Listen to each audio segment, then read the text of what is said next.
What's up, champions? Welcome back to Grand Acad और आज मैं आपको बताने वाला हूँ आप कैसे अपना सिलेबस सिर्फ 30 दिन में खत्म कर सकते हो। यस गाइस, बोर्ड एग्जाम बहुत ही ज्यादा पास आ चुका है। I don't know when you are watching this, चाहे आप फरवरी में देख रहे हो, चाहे आप दिसंबर में देख रहे हो, चाहे आप जुलाई में देख रहे हो, इट डजंट मैटर। अभी कभी ग्रैंड अकाड को सब्सक्राइब कर दो। By the way, my name is Ritvik. I score 96.25% in class 12। पिछले more than half a decade से मैं क्लास 12 स्टूडेंट्स को मेंटोर करते हुए आ रहा हूं और इंडियन स्टूडेंट्स को बता रहा हूं कि कैसे वो अपने बेस्ट एकेडमिक वर्जन्स बने। अगर आप लेक्चर्स में इंटरेस्टेड हो, स्ट्रेटजीज में इंटरेस्टेड हो और ऐसे बढ़िया बढ़िया टिप्स और स्टडी प्लान्स में इंटरेस्टेड हो, don't forget to subscribe to grand acad. Anyway guys, before I tell you the study plan जो मैंने आपके लिए डे बाय डे बनाया है, I want to tell you one thing that nobody else has told you yet. I want to be the first person to acknowledge your pain and your struggle. I know आपके अंदर बहुत सारा overwhelming emotion चल रहा है। You are feeling very overwhelmed, you are feeling stressed, you are feeling anxious. Believe me, I get it. मैंने भी अपना सिलेबस 2-2.5 महीने में ही करा था, मोर और लेस, एंड मैं समझ सकता हूँ कि कैसे ज़्यादा स्ट्रेस बढ़ता रहता है डे बाय डे और कैसे हम फील करते रहते हैं कि we are not in control of what we are doing. But let me tell you, 30 दिन में भी आप अच्छे नंबर ला सकते हो। क्या मैं कह रहा हूँ हर लोग 30 दिन पढ़ के 100% मार्क्स ले आएंगे? That would be unrealistic to say. But am I going to sit here and say कि 95% नहीं ला सकते, 90% नहीं ला सकते? Absolutely not. चाहे आपको एक रिविजन प्लान की ज़रूरत हो ह्यूमैनिटी, साइंस, कॉमर्स में, या फिर आपको एक स्टडी प्लान की ज़रूरत हो, आप स्टार्टिंग से शुरू कर रहे हो और आपको 30 दिन में अपना सिलेबस करना है किसी भी सब्जेक्ट के लिए, किसी भी स्ट्रीम के लिए, ये वीडियो बहुत ज़्यादा हेल्पफुल होने वाला है। एंड तक देखना, सब्सक्राइब करना मत भूलना। ठीक है guys, let's begin the video. सबसे पहले let's do our subject analysis. और मैं ये भी चाहता हूं कि ये जो चीज़ें हैं ये आप कमेंट बॉक्स में भी लिखो। देखिए गाइज, मैंने सब्जेक्ट्स को 2 वेज में डिवाइड कर दिया है। अगर आपके पास 5 सब्जेक्ट्स हैं, मैं अज्यूम करूंगा आपके पास 5 सब्जेक्ट्स हैं। अगर आपके पास 6 सब्जेक्ट्स हैं, please make changes accordingly to the programme study plan. If you have English, which almost all of you do, if you have PE, which a lot of you do, and if you have maths, which a lot of you do, every day English को रात को हमें देने हैं 30 minutes। Physical education से हमें अपनी study day शुरू करना है, सुबह सुबह हमें करना है, ये भी हम 30 minutes a day देंगे। So English is about 30 minutes a night and physical education would be 30 minutes a day। And if you have mathematics, depending on how good you are in mathematics, you have to allot time। My recommendation is usually 1.5 hours a day of simply question practice। और अगर आपने अभी तक syllabus नहीं किया है तो आपको ये थोड़ा ज़्यादा बढ़ाना पड़ेगा। तो ये तो हो गए ये 3 सब्जेक्ट। अब इसके अलावा हो सकता है आपके पास हो 4 सब्जेक्ट या 3 सब्जेक्ट। अब हमें इन सब्जेक्ट्स की एनालिसिस करनी है। हमारा सब्जेक्ट 1 हो सकता है हिस्ट्री, हमारा सब्जेक्ट 2 हो सकता है अकाउंटेंसी, हमारा सब्जेक्ट 3 हो सकता है इकोनॉमिक्स, हमारा सब्जेक्ट 4 हो सकता है फिजिक्स। अब हमें एनालाइज करना है कि क्या हमें ये सब्जेक्ट्स इजी लगते हैं, मॉडरेट लगते हैं या डिफिकल्ट लगते हैं। So let's say my subject 1 is going to be history. I find history easy. ठीक है। My second subject is accounts. I find it moderate. ठीक है। सब्जेक्ट 3 है मेरे लिए फिजिक्स। मुझे फिजिक्स सबसे हार्ड लगती है। It's my hardest subject, it is definitely difficult. Subject 4 है मेरा, लेट्स से इकोनॉमिक्स। इकोनॉमिक्स मुझे लगती है सेकंड इजीएस्ट, मतलब मॉडरेट मान लो, मॉडरेट। ये एनालिसिस आपको अभी करनी है बिकॉज इसके बेसिस पे ही मैंने आपके लिए एक 30 डे का स्टडी प्लान बनाया है। तो वीडियो को पॉज करो, या फिर if you are watching this and you are taking notes, you already have done this analysis, just pause this video and write this analysis down in the comments. Individual analysis है, depends on your strengths and weaknesses, so go ahead and do that, and while you are at it make sure to like this video and subscribe. ठीक है, लिख दिया आपने, very good. अब देखिए, subject analysis हो गई है और हम ये भी समझ गए हैं स्टडी प्लान में रोज हमें इंग्लिश 30 मिनट्स अ नाइट देने हैं। फिजिकल एजुकेशन से हमें अपना दिन शुरू करना है अगर ये सब्जेक्ट आपके लिए एप्लीकेबल है, सो 30 मिनट्स अ डे। एंड अगर आपके पास मैथमेटिक्स है तो आपको 1.5 आवर्स पर डे देने चाहिए अकॉर्डिंग टू मी। अब स्टडी प्लान को शुरू करते हैं। Now that we have analysed our subjects vis-a-vis our difficulty levels, I am going to give you the smartest plan possible। 30 days can start from today or tomorrow। Do not delay it, my friends, do not delay it, my dear champions। The more you delay it something, I mean tomorrow never comes, right? Nip things at the bud। इसका क्या मतलब है? Don't wait for things to go bad। If you can make interventions और आप चीजों को पहले fix कर सकते हो, पहले कर लो. It's easier to fix when you've gained 5 kgs as opposed to 100 kgs. ठीक है. First 5 days of the study plan, we're gonna kick it off with our easiest subject. Obviously, हमें ये सबसे easy लगता है, शायद हमें ये सबसे अच्छा भी लगता हो. It is going to be very easy to focus on this subject, and that is why it only requires 5 days. So, मैं आपको बाद में भी बताने वाला हूं आपको पढ़ाई कैसे करनी है. पहले समझ लो कि हमें अपने दिन के बंटवारे कैसे करने हैं. So, the first 5 days of the plan need to go to the easiest subject. The next 7 days after you've basically gotten through your easiest subject, you have to go through in fact the second easiest subject. Now this is likely going to be a subject जो आपने moderate tag किया हो या easy tag किया हो. So you need to now do an even more deep internal analysis to understand which subject you find the second easiest. So you have understood the first 12 days of the plan are going like this. First 5 days में आपको अपना सबसे easy subject करना है and next 7 days में आपको second easiest करना है. This wraps up about 12 days of the plan. Now we're left with 2 more slots for the 30-day study plan. उसके बाद 8 दिन हमें लगाने हैं एक मॉडरेट सब्जेक्ट में या फिर एक ऐसे सब्जेक्ट में जो हमें सेकंड हार्डेस्ट लगता हो. सो बेसिकली क्या होता है, जो कन्वेंशनल एडवाइस होती है वो आपको कहती है कि आपको डिफिकल्ट चीजें पहले करनी चाहिए.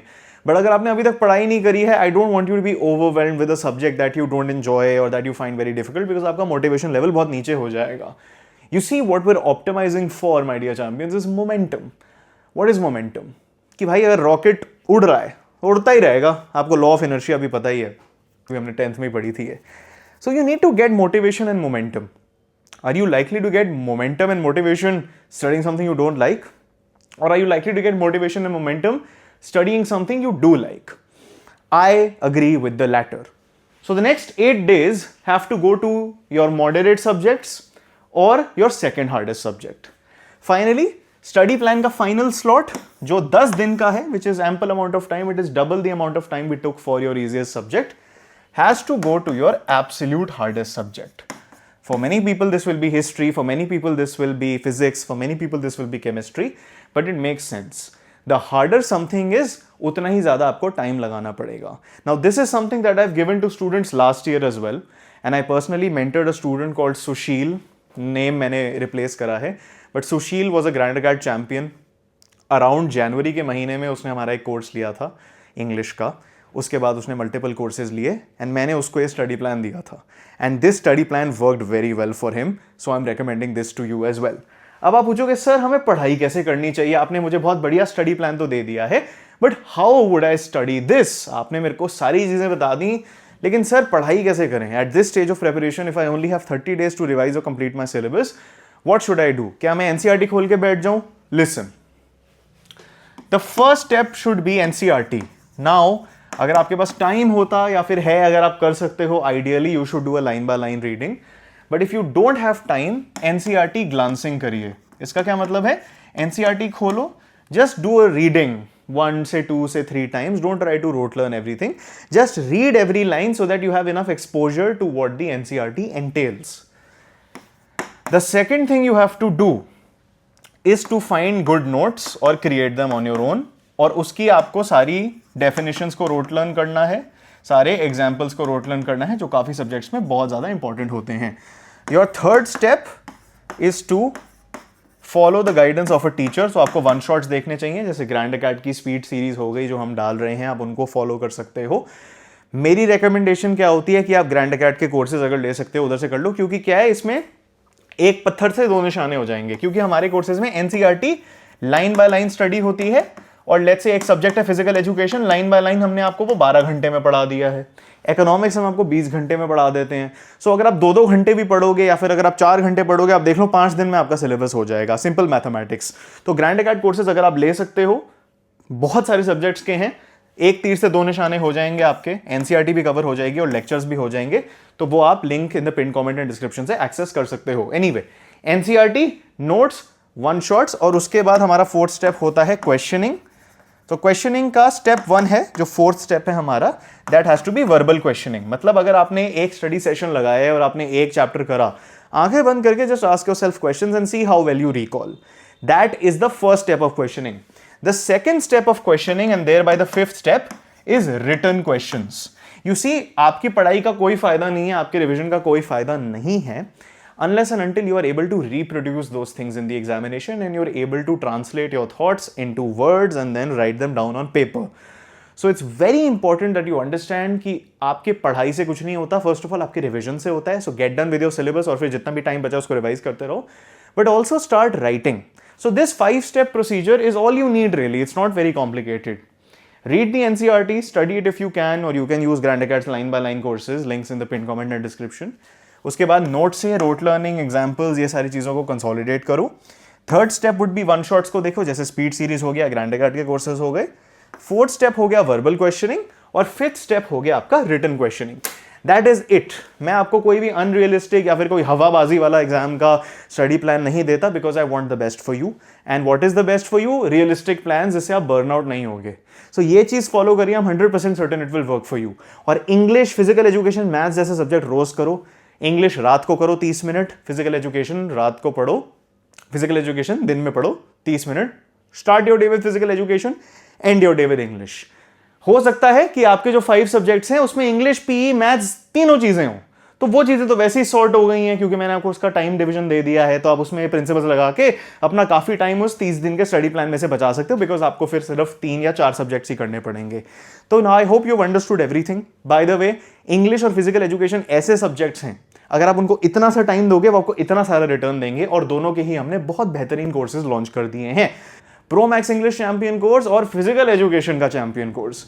दोनों कोर्सेज में लाइन बाय लाइन लेक्चर्स मिलेंगे, लाइव मेंटोरशिप सेशंस मिलने वाले हैं, भर भर के पीडीएफ देंगे. बोर्ड एग्जाम में कहीं से भी क्वेश्चन आ जाते हैं और उसमें काफ़ी ये क्वेश्चंस हैं.